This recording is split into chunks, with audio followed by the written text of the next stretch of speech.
Assalamualaikum warahmatullahi wabarakatuh. Selamat datang di channel YouTube Kisah Sahabat, kisah Islami penuh inspirasi. Kisah Allah Subhanahu wa Ta'ala binasakan kaum Madian yang cemar curangi timbangan. Allah Subhanahu wa Ta'ala telah membinasakan sejumlah kaum yang menentang utusannya. Salah satunya kaum Madian yang merupakan kaum Nabi Syuaib alaihissalam. Kisah binasanya kaum Madian ini termaktub dalam Al-Quran surah Hud. Kaum Madian adalah kaum yang terkenal curang dalam jual beli.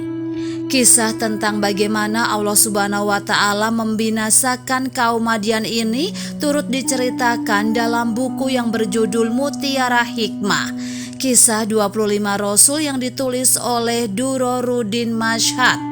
Berikut kisahnya. Cara Allah membinasakan kaum Madian. Diceritakan dalam kesehariannya kaum Madian banyak bekerja sebagai pedagang. Hal ini kemudian memicu mereka untuk berbuat curang. Mereka disebut suka mengurangi timbangan atau takaran dalam transaksi jual beli. Dalam Qasas Al-Anbiya karya Imam Ibnu Katsir turut disebutkan kaum Madian merupakan orang-orang yang kukuh dalam kekufuran. Berbagai riwayat menyebut kaum Madian adalah kaum yang suka menumpuk harta. Allah Subhanahu wa Ta'ala kemudian mengutus Nabi Syuaib alaihissalam untuk berdakwah dan mengajak kaum Madian untuk menyembah hanya kepada Allah Subhanahu wa Ta'ala. Nabi Syuaib alaihissalam merupakan nabi yang dijuluki dengan Katibul Anbiya. Julukan tersebut diberikan karena kefasihannya dalam berbicara dan mengkhotbah dengan kata-kata. Namun selama berdakwah kaum Madian tetap mengingkari bahwa mencegah orang lain agar tidak mengikuti ajaran Nabi Syuaib alaihissalam. Bahkan tidak segan-segan kaum Madian memberikan ancaman-ancaman kekerasan kepada Nabi Syuaib alaihissalam. Kaum Madian semakin memperkeras ancaman yang menyatakan bahwa mereka ingin merajam Nabi Syuaib alaihissalam. Sebab reaksi Nabi Syuaib atas ancaman-ancaman tersebut tidak menunjukkan ketakutannya.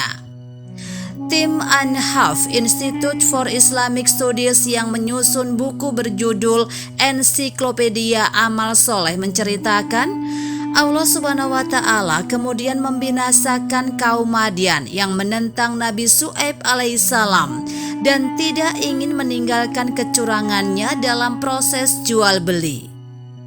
Sebagaimana firman Allah Subhanahu wa Ta'ala dalam surah Quran surat Hud ayat 94 hingga 95 yang artinya, ketika keputusan kami untuk menghancurkan mereka datang, kami selamatkan Syuaib dan orang-orang yang beriman bersamanya dengan rahmat kami.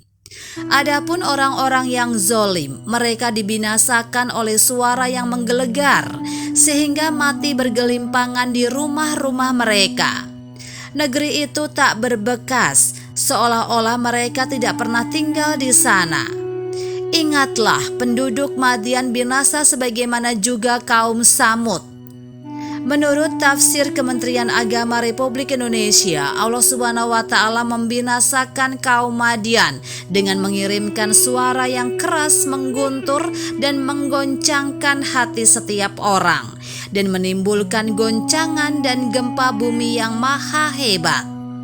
Sehingga penduduk negeri itu dengan sekejap mata hilang ditelan bumi, persis seperti malapetaka yang menimpakan kaum Samud, kaum Nabi Soleh alaihissalam yang ingkar dan durhaka pula. Demikianlah kisah sahabat yang dapat kami sampaikan. Semoga bermanfaat dan dapat menginspirasi kita semua. Sampai jumpa di kisah selanjutnya. Terima kasih. Wassalamualaikum warahmatullahi wabarakatuh.